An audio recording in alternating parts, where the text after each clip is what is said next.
modul Exchange Reporter Plus, dia sebenarnya masih bagian dari solusi AD360. Kalau seperti kita tahu kan AD360 itu ada sub-sub modulnya yang bisa digabung menjadi satu dashboard, salah satunya Exchange Reporter ini. Oke, nah jadi si Exchange Reporter ini dia di dalam toolsnya ini terdiri dari beberapa bagian fungsi. Jadi pertama ada reportingnya itu sendiri, terus yang kedua ada monitoringnya. Ya, mungkin di sisi monitornya ini yang tadi ada beberapa monitoring yang hampir sama atau beririsan dengan application manager. Terus juga nanti ada fungsi auditing.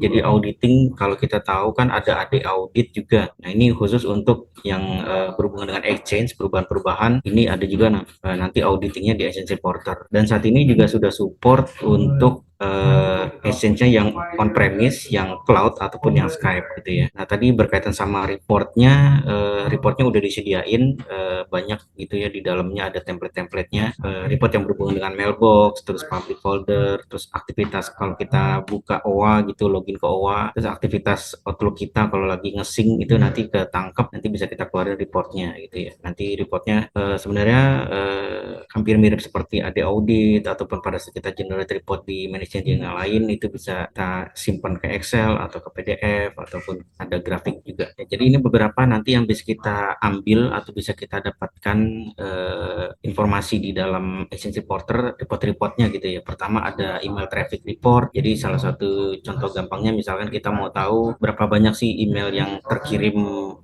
keluar, baik yang sesama domain ataupun keluar domain, terus berapa email yang masuk, yang nanti berhubungan dengan aktivitas email traffic baik keluar atau masuk berdasarkan dari jumlah, berdasarkan dari capacity dan lain. Terus kita bisa keluarin report, ada lagi nanti permission. Jadi kita mau tahu masing-masing mailboxnya, permissionnya, terus kuotanya dan lain gitu ya. Terus report untuk connectivity, jadi siapa aja dalam satu hari connect ke OA, siapa saja yang lagi connect ke ActiveSync di email kliennya dia, sehari berapa kali dia nge-sync emailnya dia.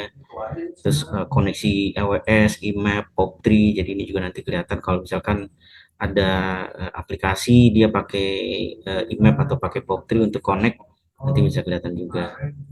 Terus ada content report, ini biasanya dipakai buat ngecek isi dari ininya, attachment emailnya. Jadi kita pengen tahu misalkan dalam satu bulan konten email apa saja yang atau attachment email apa saja yang paling banyak sering dikirim gitu ya, nanti bisa didapatin juga. Terus juga ada report database, terus ada report compliance juga, dan juga ada custom report juga. Nah ini kira-kira nanti gambaran report-reportnya. Nah cara kerja si Exchange Reporter ini dia ngambil dari beberapa ini ya, apa ya, konektor atau sumber data. Pertama dia akan connect ke server Exchange juga, terus dia akan connect ke AD juga. Jadi connect ke AD itu biasanya untuk narik data user, terus juga nanti dia akan connect juga ke IISlog. Nah, IISlog biasanya dipakai buat ngambil history kalau kita connect ke OA, terus juga sebenarnya di backgroundnya dia ngejalanin PowerShell juga gitu untuk ngedapetin beberapa report ataupun beberapa informasi. Jadi seperti tadi, kalau sebelumnya kita buat narik beberapa data, kita jalanin PowerShell tertentu. Nah sebenarnya ini secara background juga ada beberapa PowerShell yang dipakai buat ngambil informasi gitu ya. Nah, ini requirement-nya Pak. Nanti kalau misalkan mau nyoba Exchange Reporter ini, kalau kita pakai yang on-premise untuk fitur tadi reporting, auditing, sama monitoring, user account yang kita perlu siapin, service account-nya ini minimumnya yaitu domain admin, dimasukin ke domain admin group sama dimasukin ke organization management group gitu ya kalau yang on-premise. Tapi kalau yang kalau kita mau ngecek yang Exchange 365, pastiin dia role-nya adalah global admin. Oke, ini poin-poin fiturnya ya. Jadi kenapa nanti kita menggunakan si Exchange Reporter seperti tadi, karena report-reportnya sudah disediain gitu ya. Jadi udah bisa gunain langsung reportnya, nggak perlu jalanin comment atau PowerShell. Terus yang pasti tadi dia support hybrid juga, kalau misalkan memang mau manage yang on-prem ataupun yang 365. Ada dashboard yang bisa kita pakai juga untuk report, bisa diekspor ke beberapa tipe report, terus juga bisa di schedule juga pastinya reportnya, terus pengaturan login ke aplikasinya bisa di manage juga gitu ya, sama seperti manage engine yang lain juga, ada yang sebagai admin, ada sebagai operator atau read only. Terus passwordnya pada saat kita generate bisa kita kasih password atau reportnya gitu ya. Terus untuk auditing itu bisa di-trigger jadi alarm. Jadi sama monitoring juga bisa di-trigger jadi alarm gitu. Jadi misalkan kalau di auditing tiba-tiba ada yang ngerubah settingan mailbox gitu di Exchange, terus tiba-tiba ada yang nge-delete satu mailbox, itu bisa diaktifin auditingnya sama di-trigger untuk alert notifikasi. Sama sih, notifikasi bisa dikirim ke email, SMS gitu, nanti bisa di share. Sama dia juga bisa ngelempar ke SIEM juga, jadi mau dilempar ke SIEM juga bisa. Nah, ini sedikit informasi license dari si Exchange, dia hitungannya jumlah mailbox gitu ya. Dan eh, kita juga bisa pastiin mailbox atau license ini hanya dialokasikan ke mailbox-mailbox yang aktif aja gitu. Kalau misalkan mailboxnya udah nggak aktif atau udah mati atau nggak ada aktivitas, itu bisa kita exclude juga nanti di manajemen atau di settingan license-nya. Oke, untuk teknisi juga ada auditnya. Jadi teknisi di Access Reporter ngapain aja, nanti ada report audit. Nah, ini nanti tampilannya sebenarnya bisa kita ngelihat demo atau mau testing trial juga bisa. Jadi bisa diinstal di lokal, testing konekin ke Exchange. Dia ada dashboard kayak gini nanti kira-kira dashboardnya. Tapi memang kalau untuk dashboard solusi AD360 memang rata-rata kan dia agak sulit di custom atau nggak bisa di custom gitu ya, sama kayak AD Manager ataupun ada self service, dia udah bawaannya dashboardnya kayak gini gitu. Di sini pertama ada ngelihat healthy dari server juga nih. Kalau misalkan kita punya exchange, ada contohnya di sini ada 4 server, terus juga ngelihat service-servicenya kalau ada yang mati, terus ngelihat kalau ada disknya sudah kepake udah mau penuh, terus mail flow status. Nah, ini email kiwi, jadi email kiwi juga bisa ngelihat di dashboard juga kalau misalkan ada antrian email yang belum kesen di masing-masing server, nanti kelihatan di dashboard. Ini dashboard untuk Skype sih kalau misalkan kita connected ke Skype. Terus baru masuk ke fungsi reportingnya. Jadi di menu reportingnya udah ada kategori-kategorinya. Sebelah kiri ada mailbox, ada OA atau active sync, email traffic, storage, dan lain. Kalau mailbox ini lebih ke arah general gitu ya. Jadi lebih ke inventory. Kalau di AD Manager kan misalkan contohnya kita mau keluarin list semua user, list user yang enable, list user yang nggak aktif. Nah, itu pun di sini hampir sama gitu. Kita mau lihat report secara general, misalkan mailbox yang enable, mailbox yang berdasarkan dari size-nya nanti kelihatan, terus juga mailbox yang berdasarkan dari activity-nya, kapan terakhir dia berdasarkan dari connect-nya gitu ya. Jadi ini bisa kita keluarin report mailbox. Mungkin untuk contoh report lain nanti kita coba lihat demo aja. Nanti saya coba share demonya juga gitu ya. Terus di report ya, ini sih untuk mengoperasikan reportnya. Jadi report-report bisa kita generate berdasarkan dari periode waktu, terus juga nanti bisa diekspor tadi ke PDF, ke CSV, ataupun bisa di schedule untuk dikirim. Terus nanti ada kolom-kolom juga yang bisa dimasukin atau di add atau remove kolom-kolomnya. Terus juga bisa apalagi di sini fungsi searching atau fungsi filtering juga bisa dijalanin di report. Terus reportnya juga bisa langsung ada filter di atasnya juga, misalkan berdasarkan dari tadi status report yang atau mailbox yang tidak aktif berdasarkan dari kapan terakhir usernya ngirim email gitu ya, nanti bisa dikeluarin pakai report. Salah satunya yaitu report ini nih, report inactive mailbox. Nah, reportnya pasti nanti bisa dikirim juga nanti ke email, nanti diaktifin schedule-nya untuk dikirim email. Terus ini tadi fitur buat searching atau filter. Jadi kalau misalkan nyari sesuatu, misalkan kita cari mailbox si A gitu ya, dia size-nya berapa, terus activity-nya ngapain aja, nanti bisa di search. berdasarkan dari nama mailbox atau berdasarkan dari alamat tujuan misalkan. Lalu ini juga disediain custom report, jadi kalau misalkan butuh report yang belum disediain, kita bisa coba pakai custom report juga. Ini masih di reporting, jadi ada salah satu report lagi di sini yaitu email traffic. Ini kita bisa keluarin report traffic per hari berdasarkan dari email yang terkirim atau send traffic gitu ya. Dan kelihatan juga mana yang dikirim ke internal domain, mana yang dikirim ke external domain.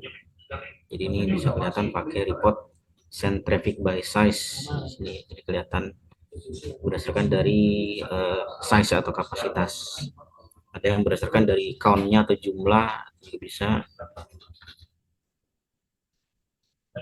Untuk report paling terakhir di sini ada report compliance. Jadi report yang kalau kita mau ngacu ke PCI DSS atau ke ISO 27721 udah ada report compliance juga. Selanjutnya ke menu auditingnya. Jadi kalau reporting itu kan dia ngeluarin informasi inventory atau data-data yang ada di reporting atau di exchange gitu ya. Kalau auditing lebih ke perubahan ataupun aktivitas di exchange tersebut. Nah, pertama yang perlu kita setting itu nanti ada settingan auditingnya. Jadi pastiin kita udah aktifin auditing di sini. Ada interval waktunya juga untuk dia ngambil data auditnya dan ada lognya kapan terakhir dia ngambil data audit. Nah, ini salah satu contoh report audit. Jadi pertama, misalkan kita mau tahu kalau ada yang melakukan perubahan settingan di mailbox email user gitu ya. Misalkan di sini ada perubahan pergantian atau settingan security description-nya dirubah, terus juga contoh lain misalkan naikin kuota dari email, nanti kelihatan di mailbox changes yang ada di sini. Salah satu report. Terus actionnya, jadi tadi kalau misalkan kita butuh ada alert action untuk audit, jadi misalkan ada perubahan ataupun ada nge-delete gitu contohnya, misalkan ada aktivitas yang di audit yang cukup kritikal, kita mau kirim alert ataupun action, nanti actionnya bisa dijalanin di sini. Jadi bisa jalan misalkan notifikasi ataupun action yang lain.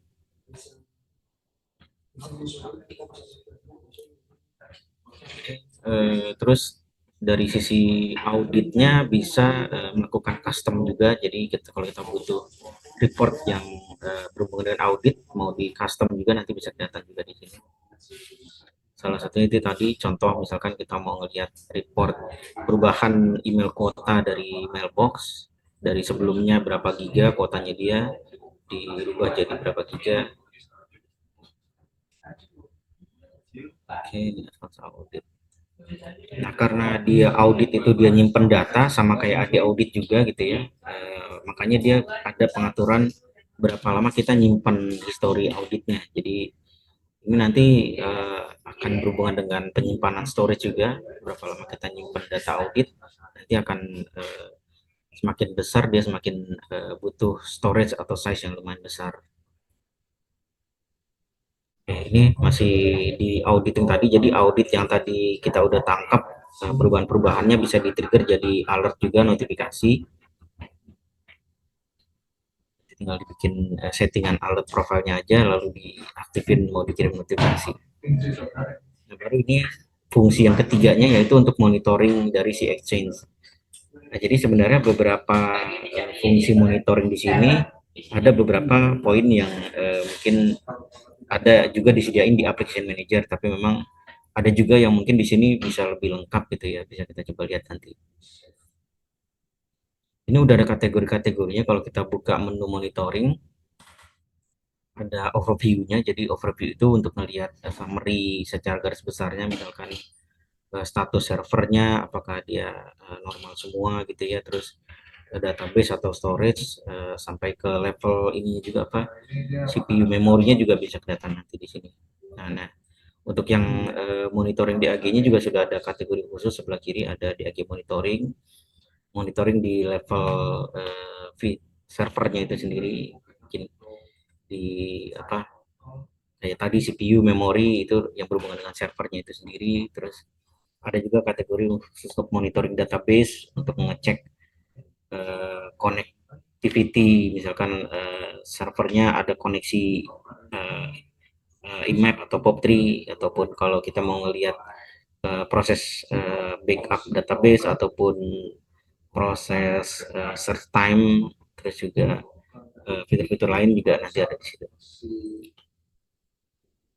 Terus nanti ada kategori monitoring lagi itu yaitu untuk storage. Ini biasa dipakai buat ngecek database, ngecek physical storage yang ada di server tersebut, masing-masing storage-nya gitu ya. Terus yang terakhir ada monitoring untuk si emailnya itu sendiri. Contohnya misalkan kita mau lihat email Kiwi Health-nya juga. Ini satu contoh kita ngelihat dari sisi server monitoringnya. Ini mungkin kayaknya lengkap dia DAG-nya sudah. Ini nanti bisa kita coba lihat di demo aja. Tapi kalau untuk server monitoring, satu contohnya ini ngelihat dari role-nya. Jadi status kalau di exchange-nya dia role-nya aktif semua, apakah dia mailbox, hub transport, ataupun mungkin dia cas, apakah dia role-nya hidup atau enggak, nanti bisa kelihatan di sini gitu ya. Status nanti sama seperti halnya monitoring, dia ada interval waktu pengecekan gitu ya. Jadi yang ditampilkan di sini adalah last time checkingnya gitu. Jadi kapan terakhir kali dia statusnya dia update, nanti bisa kelihatan di sini. Terus CPU utilisasi ini mungkin standar kayak monitoring biasa. Yang mau tahu berapa sih CPU yang kepake untuk masing-masing server exchange. Terus ngecek active sync. Nah ini ngecek untuk healthy dari si active sync-nya. Kalau report active sync secara siapa aja yang lagi connect, nanti sebenarnya nanti di reporting sih. Tapi kalau untuk healthy active sync-nya gitu ya, active sync service-nya itu bagus apa enggak, atau ada error apa enggak pas lagi connect active sync, nanti bisa dimonitor pakai report ini active sync connectivity. Terus satu lagi ini baru masuk ke DAG-nya. Jadi di sini ada satu contoh report untuk ngecek ini apa ya, activation reference. Jadi ini bisa melihat masing-masing database-nya, terus juga eh, masing-masing server exchange-nya dan status mounting-nya, apakah dia mounted apa enggak dari si database tersebut. Terus yang lain nanti kalau di AG ada replication, ada database copy antar server, terus juga database network health-nya juga. Baru ini masuk ke sisi database dari si Essence-nya. Pertama, masing-masing database-nya ada berapa banyak database di semua server Exchange yang kita punya. Masing-masing database-nya ada error atau enggak, terus ada samplingnya, ada search time-nya berapa milisecond atau berapa second dia ininya search time-nya. Dan masih di monitoring, yaitu untuk ngecek email Kiwi dari masing-masing server ya. Jadi ini ada nama Kiwinya, terus juga berapa jumlah total apa email ataupun message yang masih statusnya Kiwi, statusnya, terus juga delivery statusnya ada juga, terus next hop domainnya dia lempar ke mana, nanti kelihatan di sini. Ini salah satu contoh. Oke, ini baru ini lebih ke settingan adminnya sih nanti. Untuk pertama ada setting untuk teknisi tadi, pengaturan loginnya bisa dibatasi di sini. Terus role-nya tadi bisa di custom, menu-menu ataupun field-field apa saja ataupun report-report apa saja yang bisa dibuka oleh teknisi. Jadi role-nya bisa disesuaikan sama seperti AD manager, kan ada role-role-nya juga, delegasinya. audit, jadi activity untuk ngecek, ngelihat si teknisinya di Agent Reporter melakukan apa aja. Oke, settingan SSL ini nanti kita bisa setup sama seperti modul lain. Terus settingan integrasi dengan SIEM untuk yang bisa melempar SIEM.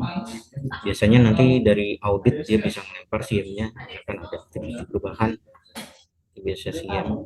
Setting time zone, business hour. Nah, ini tadi pengaturan untuk archiving tadi. Jadi berapa lama data akan kita simpan, sama settingan archive-nya juga. Nah, ini tadi yang di awal mengenai license. Jadi di license manajemennya kita bisa tentukan dan memanage. Misalkan kita contoh misalnya punya 10.000 user, tapi license-nya mungkin bisa kita hitung hanya yang aktif aja, nanti bisa dipilih untuk di manage. Kalau misalkan nggak mau di monitoring, bisa di unmanage supaya nggak kehitung license, seperti di monitor di sini pemakaian license yang kita punya. Oke, nah itu tadi ini sedikit informasi mengenai tadi perhitungan lisensi, terus juga data yang di manage itu atau mailbox bisa dipilih mana yang mau di manage, mana yang mau di unmanage. Kurang lebih sama sih dengan modul-modul manage engine yang lain, ada trial, ada kalau free cuma 25 mailbox gitu sih.